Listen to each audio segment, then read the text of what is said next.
Why aren't kit houses like those that Sears used to commonly sell more popular today? Prefabricated homes are still a thing, it's just that single-family homes have ballooned in size, so they tend to be prefabricated subcomponents that you buy individually to fit together like Legos rather than a complete kit with all the parts included. They are small, expensive, and you need an empty plot of land to put it on. Your government has told you need 80,000 permits to do whatever you want on your land. Any PULT, RAN, or similar subdivision is made up effectively of kit homes. That is why every house basically looks the same. Back in the 30-40s, people used to actually literally build their own houses. Hardly anyone does that anymore. Big builders offer kit homes, but they do all the work. And that is where their profit is. Home Depot and Amazon sell kit houses and cabins and pop-up houses. Prefabs are everywhere, they've just gotten so good that you don't notice them. Local zoning requirements, primarily. And that's not a bureaucracy critique. It's actually really important. A house factory in Minnesota might produce perfectly fine houses that will promptly become house-sized projectiles in Florida when the first hurricane hits. Ditto for every insert your local disaster here scenario you can think of.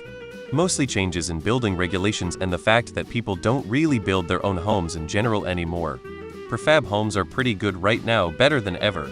Probably not that cheap unless you are going for a tiny home. I would assume they are not popular due to more local zoning and code requirements making them less economically advantageous. But also, I would assume their overall quality of materials is lacking. But they do still exist. For instance, https://sutherlands.com home packages. You can get mini homes. They are a little less expensive, but still cost like a house. Amazon apparently has a home kit that basically unfolds into a mini house.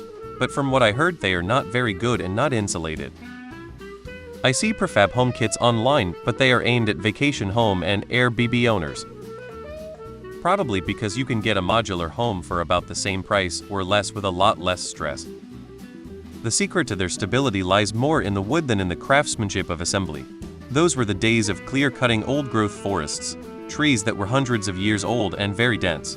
Modern 2x4s are not even 2x4 and they have fewer rings, which indicates younger, less dense trees.